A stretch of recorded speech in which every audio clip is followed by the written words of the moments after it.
7 से 8 मई 2025 की रात को पाकिस्तान ने उत्तरी और पश्चिमी भारत में स्थित कई सैन्य ठिकानों को, जैसे कि अवंतीपुरा, श्रीनगर, जम्मू, पठानकोट, भुज पर ड्रोन और मिसाइलों से हमला करने का प्रयास किया। পাকিস্তানে ভারতের হামলা নিয়ে গত 7 মে বুধবার সকালে প্রেস ব্রিফিং করেছিলেন কর্নেল সোফিয়া কুরেশি এবং উইং কমান্ডার ভূমিকা সিং সহ ভারতের পররাষ্ট্র সচিব বিক্রম মিস্ত্রি। তখন তারা জানিয়েছিলেন কিভাবে কখন পাকিস্তান নিয়ন্ত্রিত কাশ্মীর ও পাকিস্তানে সন্ত্রাসী গোষ্ঠীর ঘাঁটি ভারতীয় বাহিনী গুড়িয়ে দেয়। সোফিয়া ও ভূমিকা তার বিবরণ দেন। এরপর থেকে সামাজিক যোগাযোগ মাধ্যমে টপ ট্রেন্ডিং এ ছিলেন সোফিয়া এবং ভূমিকা। এরপর টানা 2 দিন ধরে ভারত পাকিস্তানে চলেছে টান টান উত্তেজনা। আর এই উত্তেজনার মধ্যেই আবারও প্রেস ব্রিফিং এ বসেছেন সোফিয়া এবং ভূমিকা। কি জানাতে চায় তারা, চলুন জেনে নেওয়া যাক। একদিকে ভারতের পশ্চিম সীমান্ত জুড়ে গতকাল মধ্যরাতে একাধিক ড্রোন ও ক্ষেপণাস্ত্র হামলা চালানো হয়েছে বলে দাবি করেছে ভারতীয় সেনাবাহিনী। জম্মু, পাঞ্জাব ও রাজস্থানের সীমান্তবর্তী এলাকায় বিস্ফোরণের শব্দ শোনা গেছে।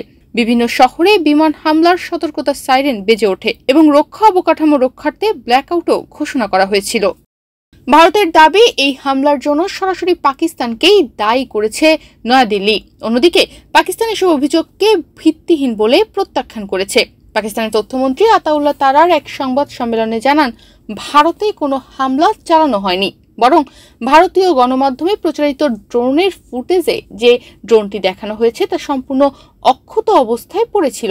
এতে প্রমাণ হয় অভিযোগগুলো ভিত্তিহীন। পরে এক্সে প্রকাশিত ভিডিও বার্তায় পাকিস্তানের পক্ষ থেকে একই বক্তব্য পুনর্ব্যক্ত করা হয়। এমন পরিস্থিতিতে আবারও প্রেস ব্রিফিং এ এসেছেন 2 কমান্ডার। এবার প্রেস ব্রিফিং এ কর্নেল সোফিয়া বলেন, 7 মে 2025-এ প্রেস কনফারেন্সে অপারেশন সিঁদুরের পর ভারত তার প্রতিক্রিয়া জানায়। তখন ভারত বলেছিল এই হামলা ছিল নির্দিষ্ট, পরিমিত ও উত্তেজনা বৃদ্ধি না করার মতো। भारत ने अपनी प्रतिक्रिया को केंद्रित, संतुलित और गैर उत्तेजक बताया था। यह विशेष रूप से स्पष्ट किया गया था कि पाकिस्तानी सैन्य ठिकानों को निशाना नहीं बनाया गया। साथ ही दोहराया गया कि भारत में किसी भी सैन्य लक्ष्य पर हमले का उचित जवाब दिया जाएगा। তারা দাবি করে শুধুমাত্র সন্ত্রাসী অবকাঠামোর লক্ষ্যবস্তু করা হয়েছে, কোনো পাকিস্তানি সামরিক স্থাপনা নয়। তখন বিশেষভাবে স্পষ্ট করে বলা হয়েছিল ওই হামলার লক্ষ্যবস্তু পাকিস্তানের সৈন্য বা সাধারণ মানুষ ছিল না।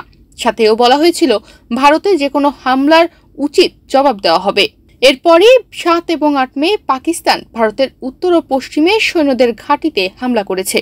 পাকিস্তানে ভারতের ত্রিপুরা, শ্রীনগর, জম্মু, পাঠানকোট, অমৃতসর, কাপুরথানা, জনন্ধর, নদিয়ানা, আদমপুর, ভাটিন্ডা, চণ্ডীগড়, নাল, ফলদি, উত্তরলাই এবং ভুজে ড্রোন এবং মিসাইল দিয়ে হামলার চেষ্টা করেছে। এই হামলাগুলোকে ইন্টিগ্রেটেড কাউন্টার ইউএএস গ্রিড দিয়ে নিষ্ক্রিয় করা হয়েছে। এই হামলাগুলো যে পাকিস্তান করেছে তার প্রমাণ তাদের কাছে রয়েছে। इन हमलों को इंटीग्रेटेड काउंटर यूएएस ग्रिड और वायु रक्षा प्रणालियों द्वारा निष्क्रिय कर दिया गया। इन हमलों का मलबा कई स्थानों से बरामद हुआ, जो कि पाकिस्तानी हमलों का प्रमाण है। Pakistan attempted to engage a number of military targets in northern and western India using drones and missiles. এবারের ব্রিফিং এ এই 2 কমান্ডার স্পষ্টভাবে জানিয়ে দিয়েছে 7 তারিখের পর থেকে যা যা হয়েছে, এরপর ভারত যে পদক্ষেপ নিচ্ছে তাতে ভবিষ্যতে যে কোনো ধরনের ড্রোন বা ক্ষেপণাস্ত্র হামলা প্রতিহত করতে পাকিস্তানের জন্য এটা চরম চ্যালেঞ্জ হয়ে দাঁড়াবে। তনিমা রহমান, বাংলাদেশ প্রতিদিন।